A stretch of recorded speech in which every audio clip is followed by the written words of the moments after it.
Welcome everybody back to Boost Motion, guys, and today I actually want to talk to you guys about understanding the drag strip when it comes to running on the track, and also understanding your drag slip. This is pretty much your recorded times on how fast your car is.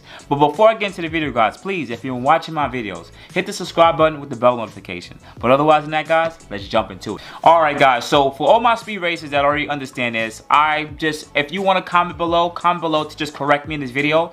But I want to talk about my recent experience on understanding going to the track, and trying to relate this to some of my other future viewers and subscribers, just because I had the confusion and now I want to clear up the confusion for you guys too. But anyways, let's jump into it.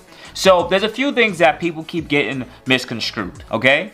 You guys really like to we all get focused on drag times, right? You go to the track, or you go on YouTube and you see that someone's, let's pick a GTR. Let's look at a 2008 GTR. Oh my god, with launch control they're running 11.4 11.3 quarter-mile times at 122 miles an hour. Wow, that's fast. Yes, that's fast. But there's a few things that don't equate to the actual street, but that equate to the actual track itself. And I want to break those few things down to let you guys know why these cars are so fast when it comes to their trap speed. But there's a few other key components, so let's get into it. Number one most important thing with the drag strip, this is not going to apply to the street. The street is different. Is the 60-foot time. This is how fast the car can get out the hole within the first 60 feet. Now, if you ever looked at the drag slip, I'll leave my drag slip up so you guys can take a comparison. This is my fastest trap time at about 120 miles an hour. I ran 11.8.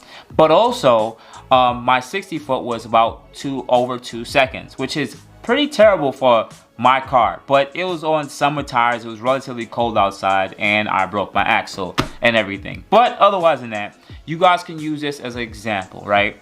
Now, the reason why the 60-foot is so important from what I realized, depending on how much power the car has and how much traction it has, you can actually have a lot quicker 60-foots. Now, some of the best 60-foots really out there are when you start getting into the ones like a 1.9, a 1.8, a 1.7, and a 1.6. I'll put up another one where early this year in September I went to ATCO Raceway. It was about 75-80 degrees outside, and my best 60-foot was 1.6. Yes, 1.6 on the same tire, same setup I have right now. It's just that it was warm outside.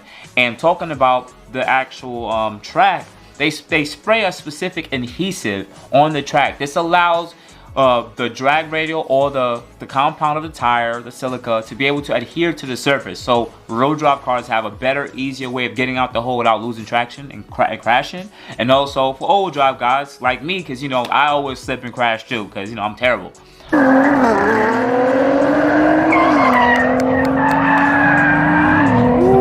no. But the 60-foot is very important, because this 60-foot it takes away, or pretty much it makes your quarter-mile time a lot quicker. There's a rule of thumb that some drag racers really use, from what I can tell. If you can bring your 60-foot down by 1 millisecond, could almost equate to 1 to 1.5, almost 2 milliseconds at the end of the track.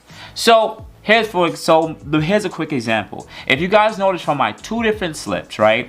I had one where I trapped 116, but also I had a 1.6 60-foot, right? But if you have another one where I trapped 120, but I had a 2.0 60-foot. Now, if you apply that same logic, right? Let's say I had better tires, because you guys want me to get better tires. So if you guys want me to get better tires, maybe you should hit that like button right now and comment below.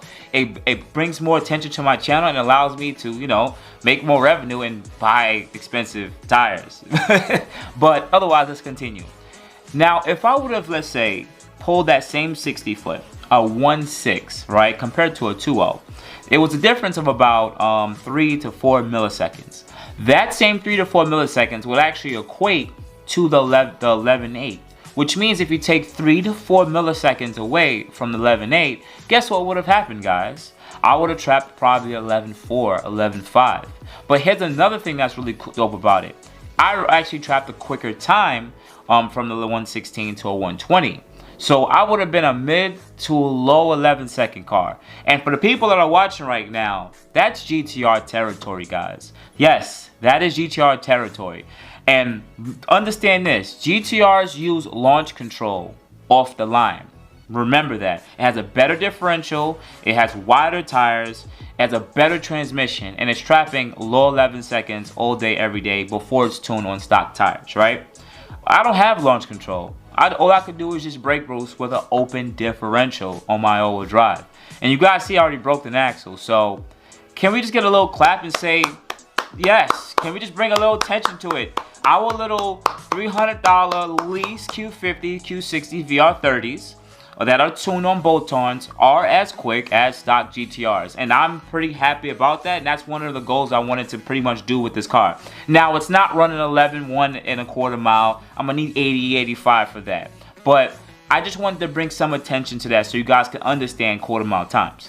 And also my lack of experience of going to the track, because, you know, I don't want to get you guys think I'm a drag race or whatever, but still, the speed alone shows that these cars are very capable of pretty much being baby GTRs. Now, I want to move a little bit forward.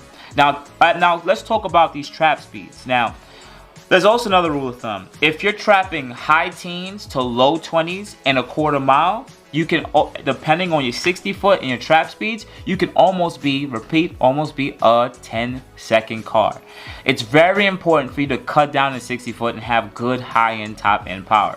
Now, for our Q50s and Q60s, I'll make a separate video about it. But for us to be able to run 10 seconds, there's a few things we're going to have to do. Of course, E85, good tires, maybe even a diff. There is launch control on the ECU programming that's going to be coming out, or that's out already. And a few other things that can be do within a tune and rate reduction. But as of right now, there's no one in 10s. But for this car to be probably a consistent mid 11 second car or low 11 second car on the 85 is definitely great, and I'm very happy about this with the community.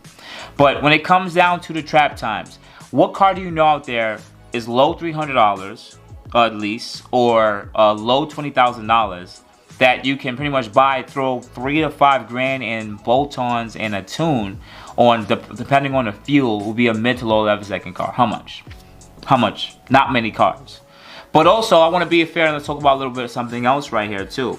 Let's talk about how some people think that because you trap a, let's say, 11.8 or 12 seconds, your car is going to be terrible, repeat, terrible on the street or whatever the case might be. Let me be fair here, right? You can't compare these trap times, these drag times, to say, well, if this car traps 11.8 at 120, it's slow. But then look, you'll look at a car that trapped, let's say, 11.3, right? And it trapped 120 also. And you'll sit there and say, that car is way quicker. No, it's not. At the drag strip is optimal conditions. Optimal. And it doesn't happen every run. It's not consistent. You got to go with a car that has consistent time. Notice how I said they're both trapping 120 miles an hour. So if they did road racing, they'll probably be neck and neck with each other. So no car will be even quicker. And if you want to apply that to the street, remember, there's cars out there that do great on the drag strip, but on the street they can't put it down.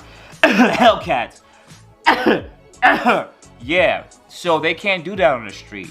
But cars like mine that are all-wheel drive, or GTRs that are all-wheel drive, can have those consistent times because they won't be far off when it comes to doing dig races on the street. Not saying you guys are doing any racing on the streets, whatever the case might be. So I just wanted to break down some of those ideas when it comes to, let's say, trap times and also 60 foot. But I also wanted to leave it at this one note. Some of you guys are around 8th mile tracks, right? And of course, these are the shorter tracks, and they can't build a quarter-mile track. It's just maybe not enough room, right? Now, for you to be a mid to low 11 second car, another rule of thumb I'm learning is if you're trapping mile an hour right around mid 90s mile an hour in the in the 8th mile, you are close. You're a mid to low 11 second car. Maybe if you're really high 90s, maybe a 101 or 102, you're a 10-second car in a quarter mile.